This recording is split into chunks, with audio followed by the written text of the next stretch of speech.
Malam itu hujan deras mengguyur Jakarta, membuat jalanan licin dan udara lembab menyelimuti apartemen kecilku. Pintu ketuk tiba-tiba, dan ketika kubuka, seorang wanita basah kuyup berdiri di sana, senyumnya hangat meski rambutnya menetes air. "Ma, mengganggu, Mbak? Boleh pinjam gula sedikit? Dapur saya kehabisan," katanya dengan suara lembut yang langsung membuat hatiku berdegup aneh.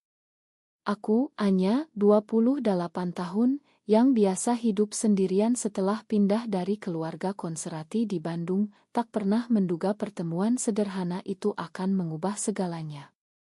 Namanya Sari, tetangga baru di sebelah, istri seorang pengusaha sukses yang sering bepergian. Kami mulai berbincang di ambang pintu, tertawa tentang hujan yang tak henti, dan tanpa kusadari, ia sudah masuk ke dapurku, membantu menyeduh teh hangat. "Kamu tinggal sendiri ya? Pasti sepi," ujarnya sambil memandangku dengan mata yang penuh rasa ingin tahu. Aku mengangguk, menceritakan pekerjaanku sebagai editor di sebuah majalah mode, dan ia bercerita tentang rutinitasnya sebagai ibu rumah tangga yang bosan. Suaminya, Pak Budi, jarang di rumah, katanya, dan anak mereka yang berusia 5 tahun sering membuatnya merasa terjebak. Malam itu berlalu dengan cepat, tapi sejak saat itu, Sari sering datang, meminjam ini itu, atau sekadar ngobrol. Aku mulai menunggu ketukannya, merasa ada sesuatu yang hangat tumbuh di dada. Tapi di Indonesia, di mana norma agama dan masyarakat begitu ketat, aku tahu ini bukan sekadar pertemanan biasa. Keluargaku sendiri pernah memaksaku menikah dengan pria yang tak kucinta, hanya karena begitulah seharusnya. Aku kabur ke Jakarta untuk bebas, tapi sekarang Sari membuatku mempertanyakan kebebasan itu. Suatu hari, saat hujan lagi, ia datang dengan mata sembab. "Anya, boleh aku tinggal sebentar?" "Budi marah besar tadi," katanya sambil memeluk bantal di soaku. Aku memeluknya, dan saat itu sentuhan kami terasa berbeda, ada getar yang tak bisa kutahan. Ia menangis di bahuku, menceritakan bagaimana suaminya menuduhnya tak becus mengurus rumah, sementara ia merasa hilang identitasnya sendiri. "Aku dulu mimpi jadi desainer, tahu. Tapi sekarang aku cuma istri dan ibu," katanya pilu. Aku mendengarkan, tanganku mengusap punggungnya, dan tanpa sadar, bibir kami hampir bersentuhan. Aku mundur cepat, tapi matanya memohon sesuatu yang tak bisa dicapkan. Malam itu ia pulang, tapi besoknya, ia kembali, membawa kue buatannya sebagai ucapan terima kasih. Kami makan bersama, tertawa, dan perlahan, obrolan kami semakin dalam. Sari bercerita tentang masa mudanya di Surabaya, bagaimana ia dipaksa menikah oleh orang tua karena untuk masa depan yang aman. Aku berbagi ceritaku tentang bagaimana aku pernah jatuh cinta pada teman sekolah perempuan, tapi kusembunyikan karena takut dicap abnormal. "Di sini, orang seperti kita dianggap dosa besar," kataku pelan. Sari memandangku lama, lalu berkata, "Tapi apa salahnya mencari kebahagiaan?" Pertanyaan itu menggantung, membuat udara tebal. Minggu-minggu berikutnya, kami semakin dekat. Aku ajak ia ke Kai Auritku di Kemang, di mana kami bisa bicara bebas tanpa tetangga menguping. Di sana, Sari mulai membuka diri lebih dalam. "Aku merasa hidupku palsu, Anya. Budi baik, tapi aku tak pernah merasa lengkap." Aku mengerti karena aku juga pernah merasakan itu. Suatu sore, saat kami berjalan di taman, tangannya menyentuh tanganku, dan aku tak menariknya. Itu adalah momen pertama kami mengakui ada sesuatu di antara kami. Tapi malam itu, saat ia pulang, telepon dari ibunya datang. "Sari, kamu kemana saja? Jangan sering keluar," orang-orang mulai gosip. Sari menangis lagi di teleponku, "Anya, aku takut. Keluargaku sangat taat, mereka tak akan terima jika tahu." Aku menenangkannya, tapi di hati aku mulai ragu. Apakah ini layak? Apakah aku siap menghadapi badai yang akan datang? Tapi rasa itu semakin kuat, membuatku tak bisa mundur. Pagi itu Sari datang lagi, tapi kali ini dengan wajah pucat. Anya, Budi tahu aku sering ke sini. Dia marah, bilang aku terlalu dekat denganmu. Hatiku berdegup kencang. Kami duduk di ruang tamu, dan untuk pertama kalinya, ia memegang tanganku erat. Aku tak peduli, Anya. Aku merasa hidup hanya saat bersamamu. Kata-katanya seperti pisau, manis tapi menyakitkan. Aku tahu risiko di Indonesia, hukum tak secara eksplisit melarang hubungan sesama jenis, tapi masyarakat dan agama bisa menghancurkan hidup seseorang. Keluargaku sendiri, yang masih sering menelepon memaksa pulang, akan mengusirku jika tahu. Tapi Sari, dengan matanya yang penuh harap, membuatku lupa segalanya. Kami mulai menghabiskan lebih banyak waktu bersama. Diam-diam, aku ajak ia ke pasar malam di Blok M, di mana keramaian menyembunyikan kami.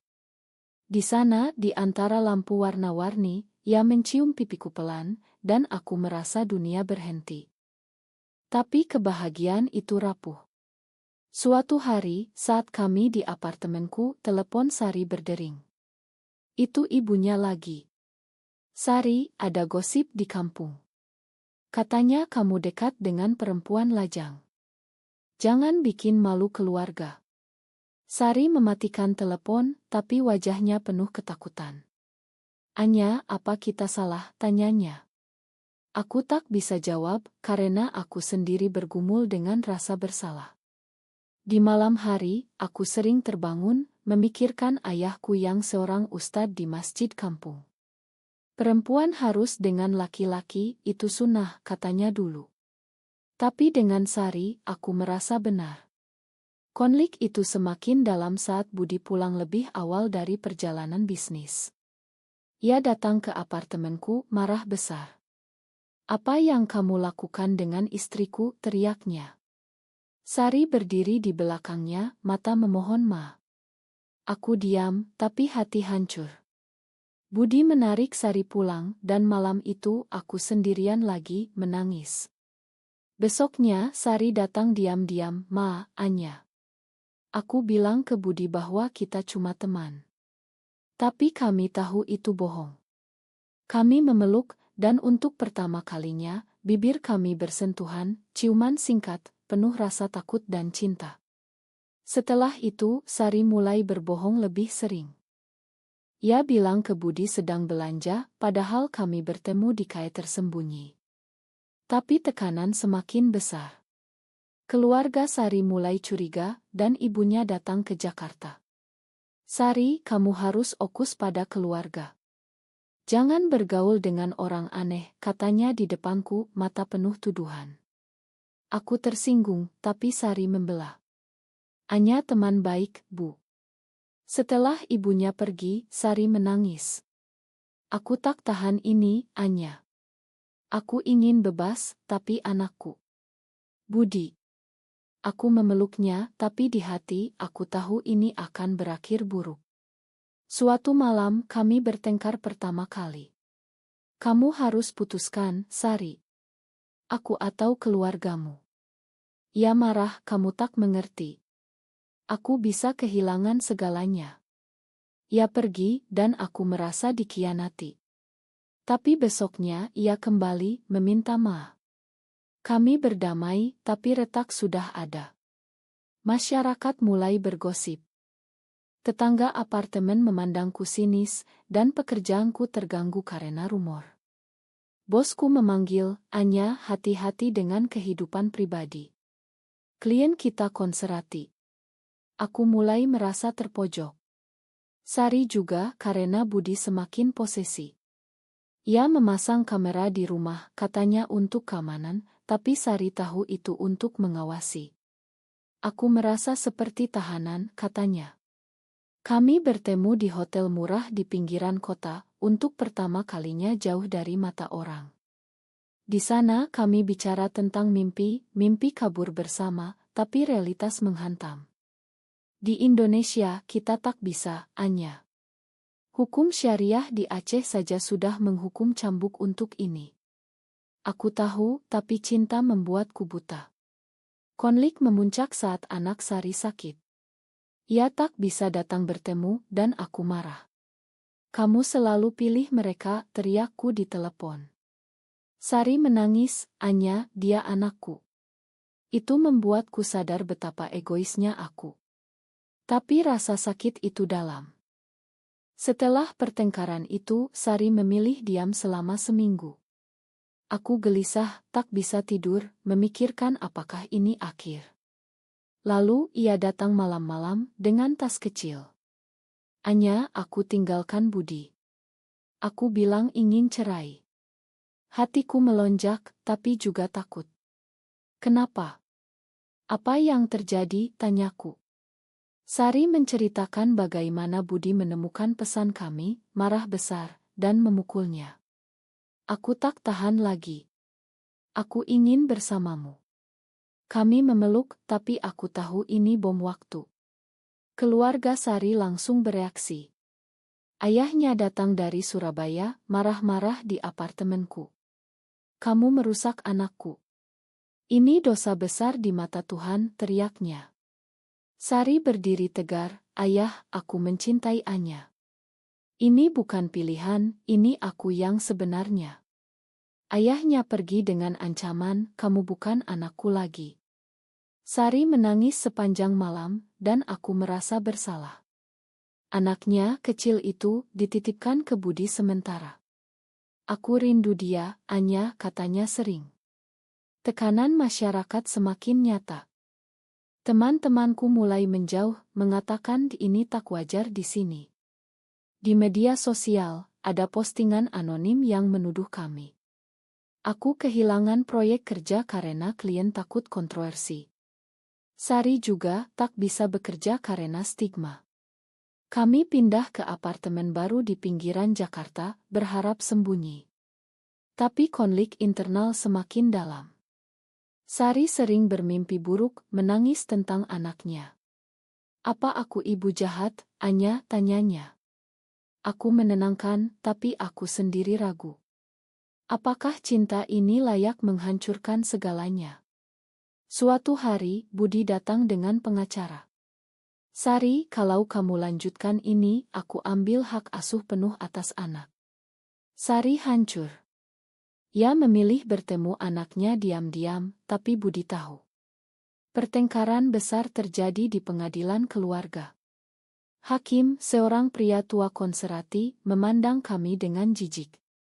Ini melawan norma masyarakat Indonesia, katanya. Sari kalah, hak asuh ke Budi. Ia pulang menangis, Anya, aku kehilangan anakku karena kita. Kata itu menusuk. Aku merasa ini kesalahanku. Kami bertengkar lagi. Kamu salahkan aku, tanyaku. Sari menggeleng, tapi matanya bilang ya. Malam-malam berikutnya, Sari mulai minum sesuatu yang dulu tak pernah. Ini untuk lupa, katanya. Aku khawatir, tapi tak bisa hentikan. Keluargaku akhirnya tahu. Ibu menelepon, Anya, pulanglah. Kami bisa bantu sembuhkan kamu. Aku marah, ini bukan penyakit, Bu. Tapi kata itu membuatku mempertanyakan. Di Indonesia, banyak yang percaya orientasi seksual bisa diubah dengan terapi agama. Sari juga mendapat tawaran dari keluarganya kembali ke Budi, dan semuanya dimakan. Mereka bilang aku bisa dapat anak kembali, katanya pelan. Hatiku hancur. Kamu mau, tanyaku. Sari diam, tapi itu cukup. Pengkhianatan itu mulai terasa. Suatu malam saat aku pulang kerja, Sari tak ada. Catatan di meja, Anya, Ma. Aku harus pilih anakku. Aku roboh, menangis. Ia kembali ke Budi, katanya demi anak. Tapi aku tahu tekanan masyarakat yang menang. Aku sendirian lagi, tapi kali ini dengan luka dalam. Teman lama menghubungi, menawarkan dukungan, tapi aku tolak. Aku mulai mencari komunitas LGBTQ di Jakarta, Diam-diam, di sana, aku bertemu orang-orang seperti kami, berbagi cerita. Ini perjuangan, tapi layak, kata salah satu. Tapi bagi Sari, mungkin tidak. Bulan-bulan berlalu, aku mencoba move on tapi suatu hari, Sari datang kembali, wajahnya kurus. Anya, aku salah. Budi tak berubah, dan aku rindu kamu. Aku ragu kamu khianati aku. Ia menangis, aku tak punya pilihan. Tolong beri kesempatan lagi. Aku biarkan ia masuk, tapi kepercayaan retak. Konflik baru muncul, Sari ingin rahasia lagi, tapi aku ingin terbuka. Kita tak bisa sembunyi selamanya, kataku. Sari takut, masyarakat akan hancurkan kita. Debat itu semakin sering.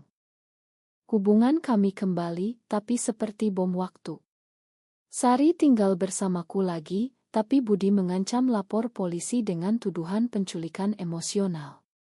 Ini gila, kataku.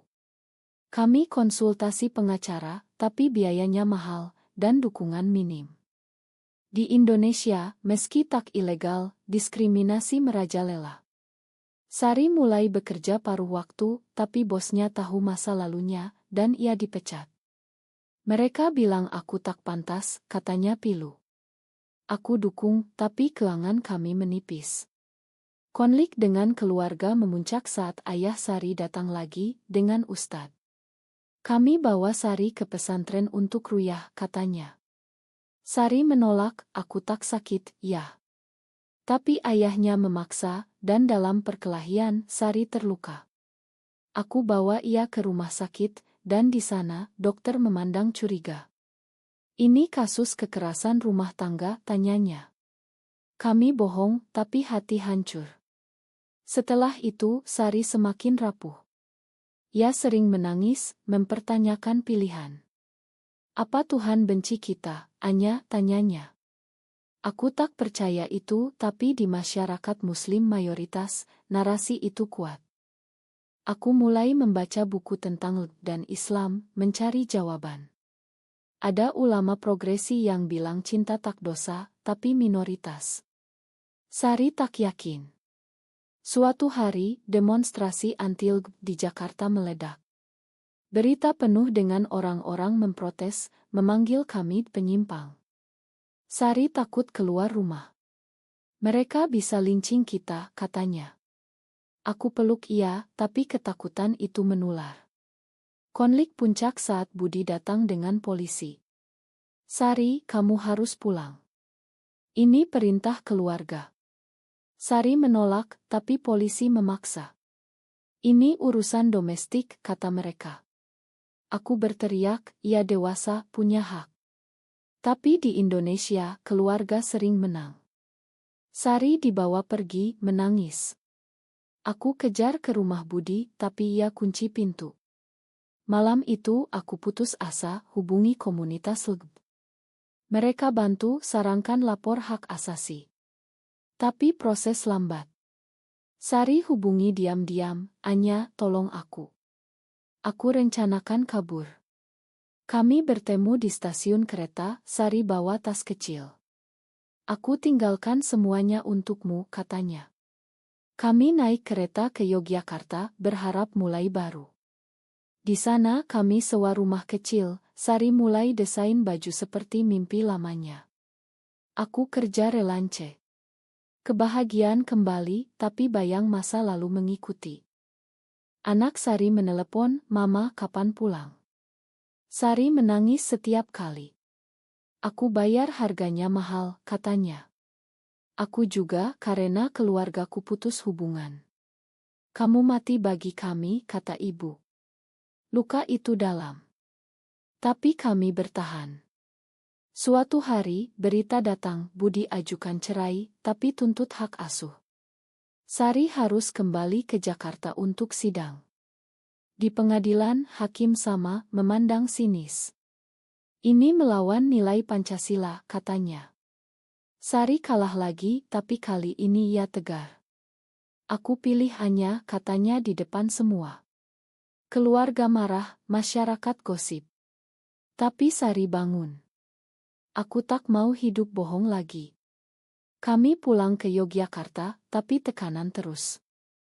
Teman lama Sari datang membujuk kembali. Pikirkan anakmu, katanya. Sari goyah, dan kami bertengkar besar. Kamu masih ragu, tanyaku. Sari pergi malam itu, katanya butuh waktu. Aku tunggu, tapi ia tak kembali. Telepon, Anya, Ma. Aku kembali ke Budi demi anak. Pengkhianatan kedua itu hancurkan aku. Aku pindah ke Bali, mencoba lupakan. Di sana aku bertemu komunitas lebih besar, mulai advokasi. Tapi luka Sari tetap. Bulan kemudian, Sari hubungi lagi. Anya, aku salah lagi. Tolong. Tapi kali ini aku tolak. Kamu pilih mereka, Sari. Aku harus lindungi diriku.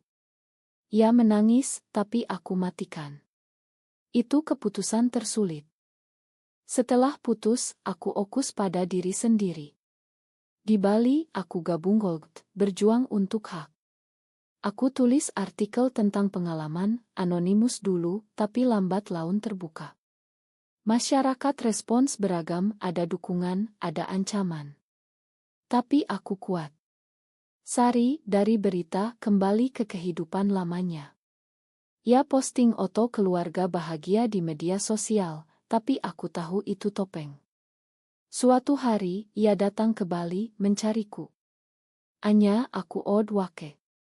Aku cerai Budi, dan anak mengerti. Hatiku berdegup, tapi ragu. Kenapa sekarang, tanyaku. Sari cerita bagaimana setelah kembali, ia depresi berat. Anaknya lihat, dan bilang, Mama kalau tak bahagia, pergi saja. Itu buat Sari sadar. Keluarganya marah, tapi ia putus hubungan. Aku bayar harga mahal, Anya. Kehilangan keluarga, tapi dapat kebebasan. Aku peluk ia, tapi tak langsung percaya. Kami mulai dari awal sebagai teman. Lambat laun, cinta kembali. Tapi kali ini kami terbuka. Kami gabung demonstrasi, bicara di Orung. Masyarakat masih keras, tapi ada perubahan kecil. Di Indonesia, undang-undang anti-diskriminasi mulai dibahas. Kami harap. Tapi harga yang kami bayar besar, kehilangan keluarga, teman, stabilitas. Sari rindu anaknya, meski sekarang ia kunjungi secara bergantian. Aku juga rindu orang tua, tapi mereka tak mau tahu. Konflik itu ajar kami, cinta butuh pengorbanan, tapi apakah layak? Di akhir perjalanan, kami duduk di pantai Bali, memandang matahari terbenam. Anya, apa kita benar? Tanya Sari. Aku jawab, kita manusia, Sari. Kita pilih jalan kita. Cerita kami bukan akhir bahagia sempurna, tapi titna. Kami belajar bahwa masyarakat bisa berubah, tapi mulai dari diri sendiri. Tapi pertanyaan tetap, apakah mencintai seseorang dari jenis kelamin sama merupakan dosa yang tak termaafkan, atau hanya norma masyarakat yang perlu dipertanyakan?